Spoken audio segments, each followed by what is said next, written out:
But the Lord has his timetable, and his purposes know no haste and no delay.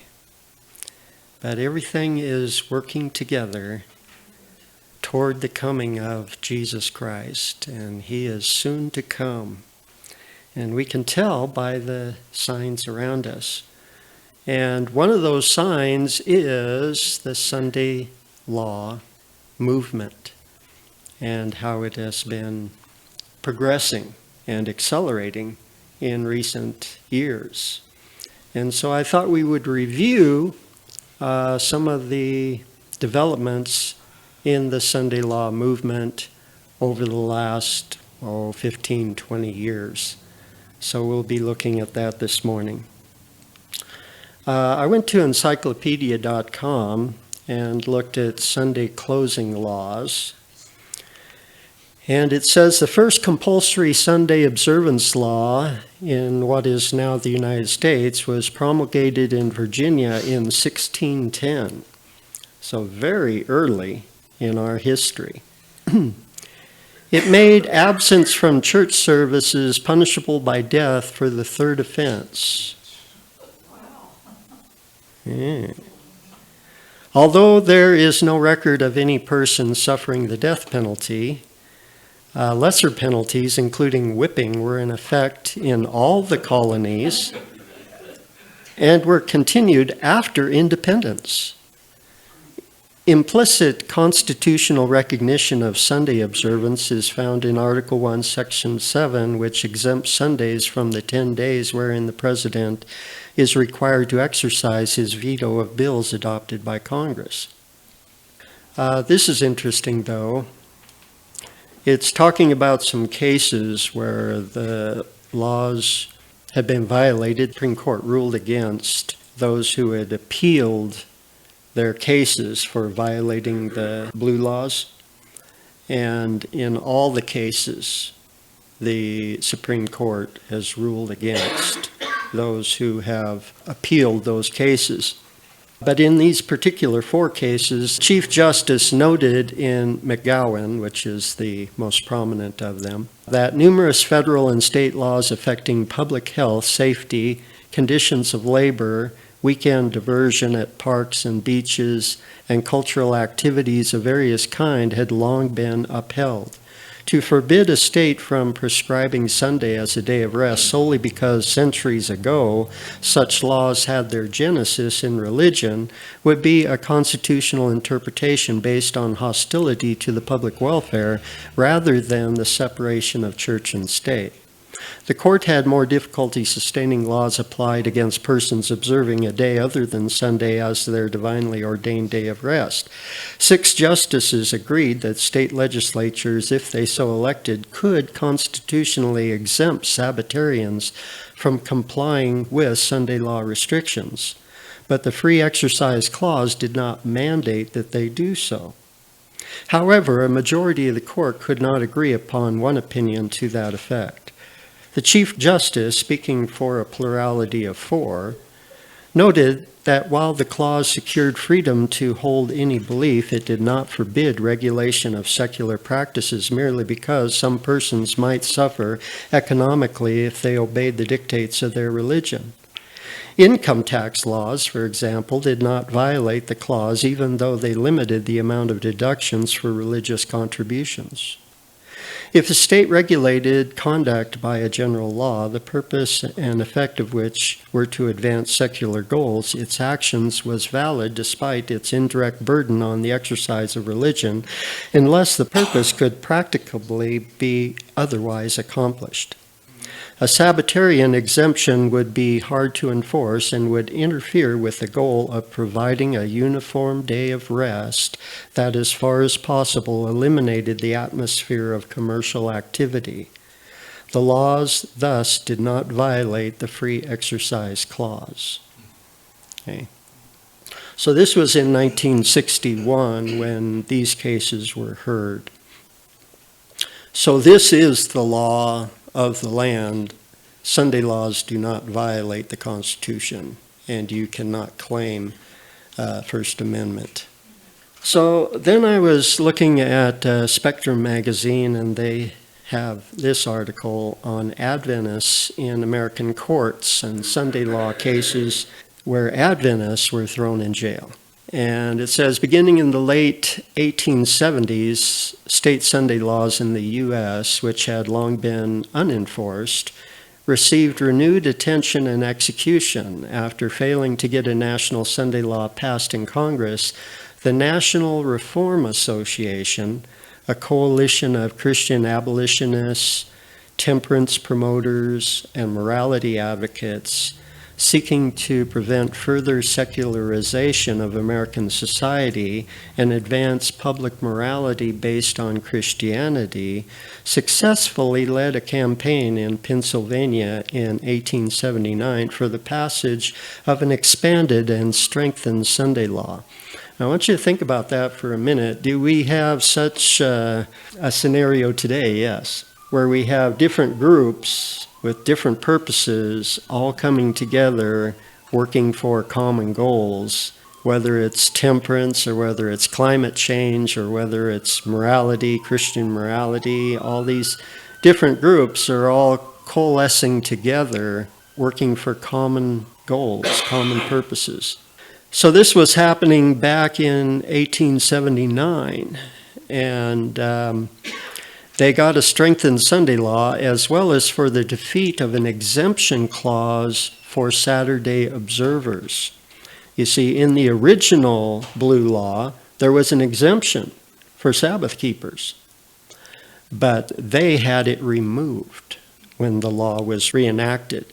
Leading the counter-campaign against Sunday laws were liberals, including liquor industry reps whose business was significantly impacted by Sunday laws. So that's who we were linked together with. They said, oh, you're with the alcohol group. You're against temperance. And it's interesting, I was reading in The Impending Conflict in the Great Controversy, the chapter Impending Conflict, and it talks about that at the end time, that temperance movements and other movements will be combined together with the Sunday law movement to advance the Sunday law. And that even though the cause of these other movements might be good, we cannot join with them while they are associated and advocating Sunday in violation of God's law. So I thought that was very interesting. There's definitely a parallel to what was happening back then and what is happening today. The two sides clashed in California after Mr. Kozer, a saloon owner, was arrested in November of 1881 for violating California's penal code, which exacted fines to those who opened on Sunday any store, workshop, bar, saloon, banking house, or other place of business for the purpose of transacting business therein. After his arrest, Kozer filed a habeas corpus petition to the Supreme Court of California, challenging the legitimacy of the statute under the state constitution. A key argument by Kozer was that the statute represented an impermissible religious regulation. The state's main argument was that the Sunday law was only a public welfare statute, which the state had the right to enact. In March of 1882, the court, in a 4-3 decision, held that the law was constitutional. This legal battle provided the backdrop to Ellen White's son, William W.C. White's, arrest in the same year for violating the same statute by operating the Pacific Press in Oakland, California, on Sundays. In response to prosecutions such as this and the Republican Party's support of the Sunday law, Adventists in California deserted the GOP en masse and voted for Democrats, who fought against Sunday laws in the state's general election in November of 1882. The Democrats won every major state office in that election, gained control of the state legislature, and repealed the controversial Sunday statute in 1883. Interesting little piece of history. So I want to go back to this for a minute. William could have paid a fine and stayed out of jail, but he and all the Adventists, and there was well over 100 that were arrested for violating these laws in half a dozen different states. They all elected to spend time in jail in protest of the laws rather than just pay a fine. Unlike in California, in many southern states, new Sunday laws were enacted and existing Sunday laws strengthened, and unwelcome consequences for many Adventists. The first legal opinion involving a Seventh-day Adventist criminalized by a Sunday statute appears to be the Arkansas Supreme Court's decision in Scholes versus State in 1886. In that case, 5 Adventists, including James W. Scholes, a minister, were arrested for violating the state's Sunday law in the spring of 1885. Their crime was painting the exterior of the church building on Sunday, May 3rd, 1885. So they were all arrested for that, and the Arkansas state law under which the Adventists were arrested was the revised statutes of 1838, which until 1884 contained the following clause: persons who are members of any religious society who observe as Sabbath any other day of the week than the Christian Sabbath or Sunday shall not be subject to the penalty of this act, so that they observe 1 day in 7 agreeably to the faith and practice of their church or society. So there was an exemption for Sabbath keepers that was removed in 1884. So eventually Scholes and 2 others were tried in the fall of 1885 in the County Circuit Court. Representing the Adventists was James David Walker. The presiding judge ruled that the law was constitutional because it applied equally to all people without favoring or disfavoring any religions, and no citizen had a right to insist on exercising individual conscience in opposition to the laws of the state. After indicating his ruling and convicting the 3 defendants, the judge gave Scholes an opportunity to speak. For over 40 minutes, Scholes held court, speaking about the biblical grounds of Adventism's Sabbath observance with the Bible in his hand. The crowd that had gathered from different parts of Washington County sat in perfect silence as Scholes spoke, reported one observer. The sentence issued against the Adventists with either fine or jail time, they chose jail to make a public statement, as did Adventists who were prosecuted elsewhere. Concerning King, in 1891, Tennessee was another state in which Adventists found themselves prosecuted for Sunday law violations. Several Review and Herald issues in 1886 report on the case involving 3 Adventists indicted for Sunday labor in Tennessee. Apparently, their case also reached the Supreme Court of their state, but their convictions were summarily affirmed without an opinion. Like Adventists in Arkansas, rather than pay fines, they served time in jail. Of at least 21 Sunday law prosecution cases in Arkansas alone in the 1880s, almost all of the defendants appear to have been Adventists. Many more Adventists in Tennessee were convicted of Sunday law violations, placed in chain gangs, and subjected to hard labor. One early 20th century author counted over 100 Seventh-day Adventists in the United States and about 30 in foreign countries who were prosecuted for quiet work performed on the first day of the week, resulting in fines and costs amounting to $2,269 and imprisonments totaling 1,438 days and 455 days served in chain gangs. A survey of legal opinions issued since Scholes and King shows that Sunday law prosecutions of Seventh-day Adventists persisted well into the 20th century, despite continuing constitutional objections raised by Adventists. After Scholes and King, at least 12 additional opinions involving Adventists were issued between 1894 and 1963. by courts in Illinois, Kansas, Maryland, Missouri, Nebraska, Ohio, Oklahoma, South Carolina, and Washington. So the final word. We looked at this earlier. In 1961, the U.S. Supreme Court issued an opinion that settled the question of the constitutionality of state Sunday laws. The opinion came as part of the decisions made in a cluster of 4 cases from Maryland, Massachusetts, and Pennsylvania. Writing for the majority, Chief Justice Earl Warren acknowledged that Sunday laws in history originated with religious aims, but he insisted that these laws were no longer religious in character. He found contemporary Sunday laws to be completely secular statutes that apply equally to people of all religions, only incidentally advancing the aims of certain religions and burdening the practices of others. Thus, these laws did not violate the First Amendment. Chief Justice Warren also held that these laws did not violate the equal protection and due process guarantees of the 14th Amendment because the laws were designed for the purely secular purpose of improving the health, safety, recreation, and general well-being of state residents. He thus concluded the present purpose and effect of most of them is to provide a uniform day of rest for all citizens. The fact that this day is Sunday, a day of particular significance for the dominant Christian sects, does not bar the state from achieving its secular goals.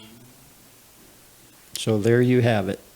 Now, this author had some observations, and observation number 3 was interesting to me. Published in 1884, Ellen White's Spirit of Prophecy, Volume 4, included a greatly expanded section on 19th century America and the end time. The chapters commenting on the Sunday law movement and predicting its future, which did not exist in the book's precursor, Spiritual Gifts, Volume 4, were composed as the National Reform Association saw its early successes in pushing for more restrictive state Sunday legislations. So God used this to help Ellen White understand what was coming in the future, and he gave her visions and understanding of what would happen at the end of time as these things were playing out in the 1800s. And as White's own son, W.C. White, and dozens of other Adventists were arrested, fined, and imprisoned for Sunday labor, Ellen White and other authors writing for Adventist publications throughout the 1880s and 1890s saw the Sunday law movement as representing the dangerous and precursory apocalyptic core of American Christianity. So these are a few quotes from the impending conflict chapter in the Great Controversy.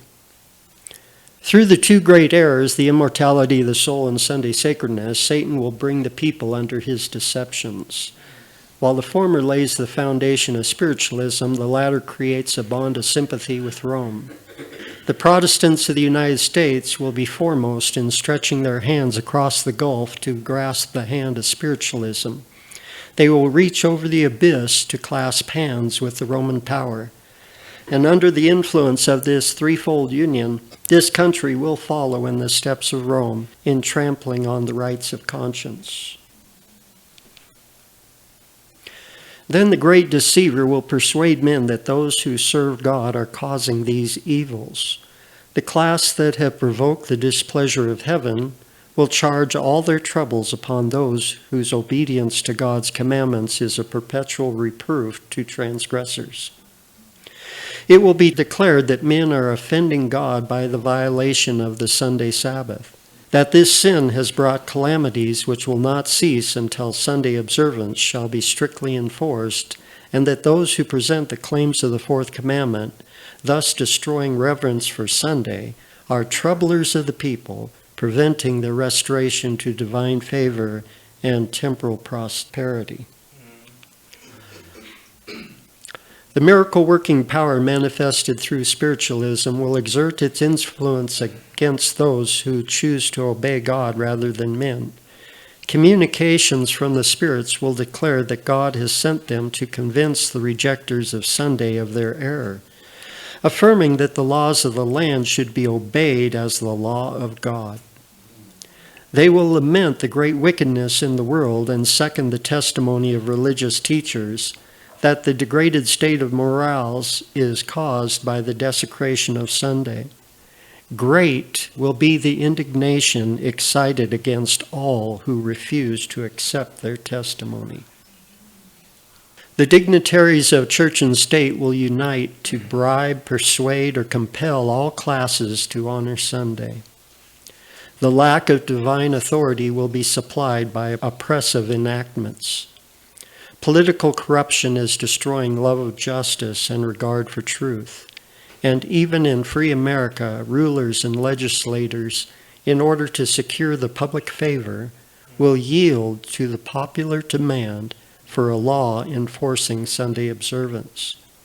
Liberty of conscience, which has cost so great a sacrifice, will no longer be respected.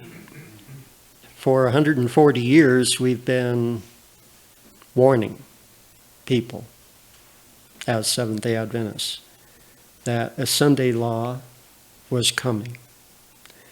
And for 140 years, people have said, that can't happen. It already happened in the past, and it will happen again in the future.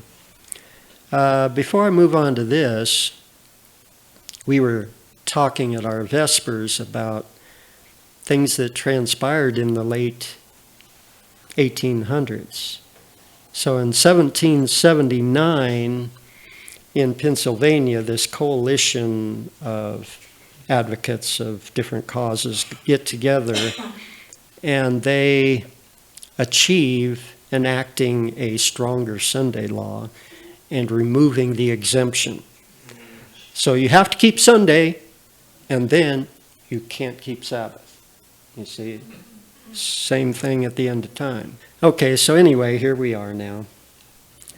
So this is an article in Time magazine a while back, and CNN, the importance of a stop day, Christian Living, not sure which one this is, making Sunday a day of rest, why Sunday should be a day of rest, 3 easy ways you can keep the Sabbath day holy. Which Sabbath day? Well, Sunday, of course. Sunday laws aren't about Christianity, they're about economics. You see, they've been adopted also by the atheists. Oh yeah, we like Sunday, sure. It's good for the family, it's good for the environment, it's good for children, it's good for all kinds of things. Good for economics. Sunday has lost its sense as a day of rest, renewal in Christ, the Pope says.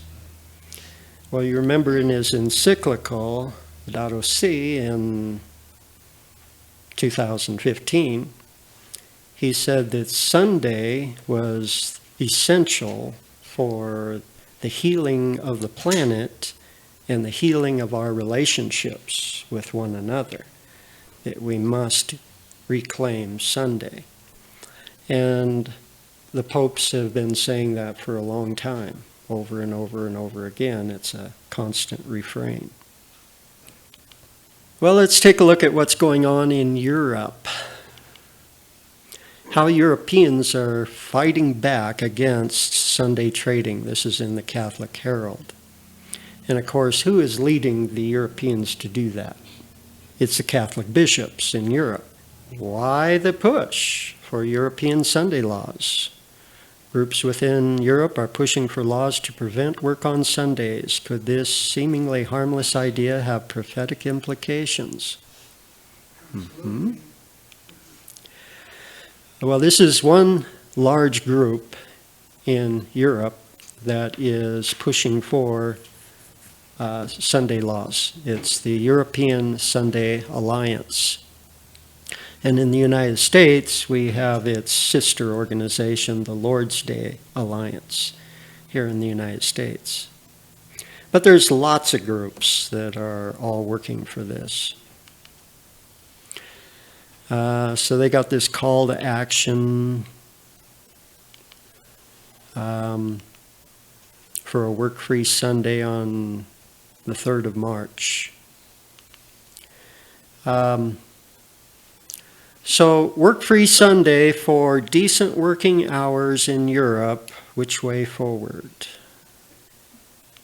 As in 2019.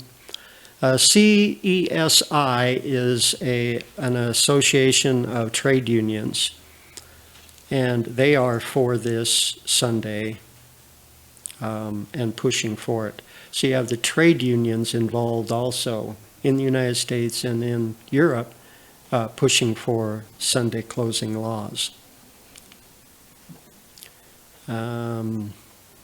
European Confederation of Independent Trade Unions is a confederation of 40 trade union organizations from 20 European countries. Pretty big organization. And they're all for Sunday. European elections. The European Sunday Alliance calls on MEPs to promote a work-free Sunday and decent work in EU legislation. Europa calls on EU to back work-free Sunday. Trade unions. So what's happening with Sunday work in Europe?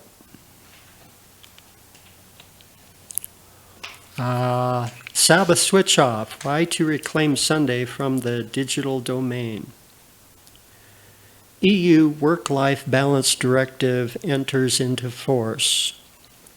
So the directive, which was passed by the European Parliament in April of 2019, entered into force on the 1st of August in 2019. Member states now have 3 years to adopt the laws on work-life balance. So 3 years from 2019, from August, is August 2022. Right? So they had 3 years to adopt these work-life balance directives.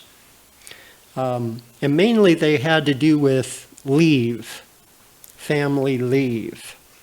But there's also this aspect to it. Work-life balance, why Sunday is the most important day of the week for your well-being. Okay.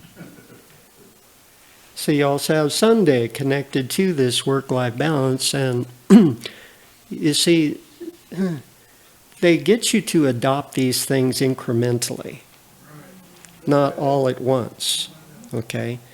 So they get you to adopt work-life balance for these family leave directives, but also embodied in it, apparently, is Sunday. Germany. Now, Germany has a long history of Sunday laws. Why are shops in Germany closed on Sundays? Many visitors want to know. German court enforces the day of rest. This is in 2009. Many visitors to Germany can find themselves standing outside a closed department store, perplexed to find they cannot do a bit of shopping during their weekend trip. Well, that's because German shops have been closed since 1956 as a result of their shop closing law. And here it says, German is a tool that enforces Sunday for Rome. Thousands of motorbikers protest the proposed Sunday ban in Germany. Not relaxing it, but they're making it more stringent. And so the bikers don't like that. What about Poland? Well, Poland adopted Sunday laws in 2017. Polish bishops for total ban on Sunday shopping. This was in August of 2017. Poland to reclaim day of rest by phasing out Sunday shopping. The country's Catholic bishops have praised the move, but say it doesn't go far enough. Returning to the Bible, Poland reclaims Sunday as a day of rest. Poland reclaimed Sunday as a day of rest. Polish lawmakers voted last week to reclaim Sunday as a day of rest by slowly phasing out Sunday shopping by 2020. In 2012, Pope Benedict said that in defending Sunday as a day of rest, one defends human freedom.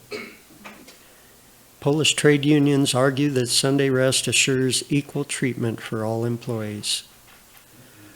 Poland's Sunday trading ban takes effect. Catholic Church welcomes law that begins with ban on 2 Sundays a month, extending to all Sundays in 2020. With this law, we will return to normalcy. Didn't we also hear that in the COVID-19 crisis? Yes. Yeah. With these mandates, we can return to normalcy. Okay, so anyway, this is about Poland. What about Italy?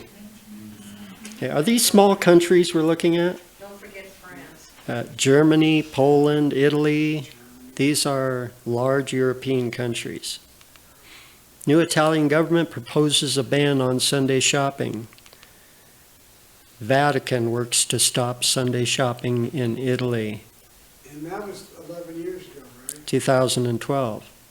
So it's got to be right. Italy, no more Sunday shopping. But they're having shopping withdrawals. Okay. That's why they need to go to the pharmacy and get their drugs. That's why online shopping. How about Croatia? Catholic Church wants to ban working on Sunday in Croatia. Croatia heading toward work-free Sunday. Regulating and restricting Sunday working is also in line with the directive of work-life balance. See? There's a connection. Adopted by the European Parliament last year, which has to be incorporated into the national legislation of EU countries by 2022. So basically, if you adopt these directives, you adopt Sunday. That's what it says here. And all the European countries in the EU had to adopt this and write it into their laws by August of 2022. Which was just a few months ago. Yeah. Croatia's work-free Sunday aims to improve emerging Europe's work-life balance. How about Hungary? Hungarian lawmakers ban Sunday shopping to boost family togetherness. So is playing baseball on Sunday working? No, they want you to play baseball. And the Pope wants you to play sports. Right. He says, waste time with your children doing sports and so on and so forth. The churches protest about the rainbow flag and Sunday shopping. Okay. And they unite these things together. They link them together. Okay. When they have social issues, they link them together with Sunday. Yeah. So around the world, we have in Kenya, Narua bans Sundays as market days. Sundays should be dedicated to thanking God and not for trade. Personally, I see it as ungodly for some people to take the advantage of the day not to go to church, but to market. My administration will not encourage this. He claimed that this could be one of the reasons why his county was lagging behind in development. India. Second Sunday will be rest day for TV industry. Is India prominently Christian? No. Hindu and Buddhist, right? But they make Sunday a rest day for the TV industry. For the Bollywood film industry, they have to take that day off, mandated by the government. Up in Quebec City, in Canada, most Quebec stores will close on Sundays as coronavirus cases mount. Why Sunday? Just Sunday. It's a way to fight the pestilences. Close on Sunday. It's going to help. Keep everybody home 1 day out of 7. You're going to cut the cases, help the hospitals, all that kind of thing. Borneo. Sunday should be made rest day with family, she says. Samoa. Samoa Prime Minister wants to ban Sunday trading. Barbuda. Lower House passes the Public Holiday Amendment Bill of 2019. Israel. Israeli proposal to make Sunday day of rest may benefit retail. Israel's government is examining a proposal to shift the weekend to the Western Saturday Sunday, a step that may benefit financial markets and retail and leisure companies. Israelis push to make Sunday an extra day to rest and play. And at the same time that they consider adding Sunday as a day of rest, the High Court rules Tel Aviv stores can open on Sabbath. So, want to adopt Sunday and relax restrictions on Sabbath. Supermarkets, entertainment centers, and pharmacies will be allowed to operate in Tel Aviv from Friday sunset to Saturday sunset. Pope Francis says no work Sunday is good, not just for faithful. Good for everybody. Slow Sunday, the simple solution to global warming. Keeping stores open on Sunday is not beneficial for society, says Pope Francis. Break time, reasons for closing on Sunday. Spending Sunday in a cinema is not God's way. Protests after Scottish Island shows films for first time during the Sabbath or Sunday. Keeping Sunday special has priceless value. Everyone's right for a day of rest on Sunday. Archdiocese of Malta. Keep car sales closed on Sundays. This guy was a car salesman for 20 years, he says. And I am speaking for all of us in the car business when I say I dread working on Sundays. There's a saying in business, he says, if you can't be profitable in 6 days a week, 7 days a week is not the cure. A complete ban on Sunday trading would be better for everyone. Pope Francis urges not working on Sundays. Waste time with your children, he says. Bring back the blue laws. Now this one was on the Lord's Day Alliance website. It's an article saying that Sunday is a mark of Christian unity, and I thought it was interesting that he used that word.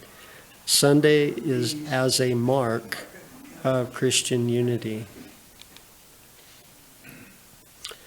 Religious laws may be coming to America, but it's not Sharia, it's Christian.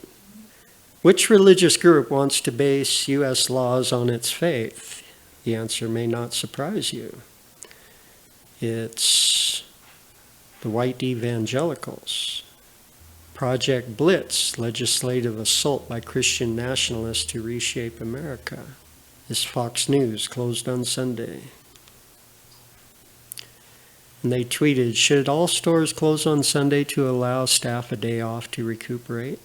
This is a mayor up in Canada, and he says, once we kick COVID-19, I suggest that everything be closed on Sundays again so that we can appreciate the importance of what taking a pause in our busy lives really means. I think our body, mind, and soul would thank us. Imagine if most of the world's monotheists, those who come from traditions that profess to observe weekly Sabbath, along with anyone else who cared to, chose for 1 day out of 7 to essentially eliminate their own harm to the environment on a consistent basis. This would prove to be one of the cheapest environmental solutions at humanity's disposal. In theory, more maximal Shabbat observance could produce 14.3 reduction in carbon emissions without additional spending, new technologies, or unintended environmental consequences. 1 day out of 7 where emissions are nearly eliminated. Observing a truly full weekly Shabbat, doing nothing, as it were, offers an effective action that one can take now to heal our environment. the Sabbath in an era of climate change. A modest proposal for the day of rest. This guy proposes, Dr. Smaja, he calls for 53 Sabbaths a year to be off, all Sundays, plus approximately 15 holidays where cumulatively there would be a cessation of all productive activity for approximately 70 days, or about 20% of the year. These days of non-activity would help achieve the shared goal outlined in the Paris Climate Conference. So anyway, to those that say, nah, it could never happen, if you're not looking for it, you won't see it, No, because it's not prominent in the news. no, it means, You have to go look for it. You have to do a little Googling, a little searching. But it's out there. And these things are definitely moving the world in the direction of national Sunday laws. And I think a great part of the world is already prepared for the national Sunday law in the United States. When that's enacted, all the rest of the countries that have not already adopted Sunday will at that point. So the good news is God's in control. amen. This is all according to his timetable. What an exciting time to live in at the approach of the second coming of Jesus Christ, to see these things develop and to know that we are very soon going to see Jesus, very soon going to see our Lord and Savior when he comes in the cloud of heavens. And I'm looking forward to that day. And we're told to watch and pray and work. So with that, let's pray.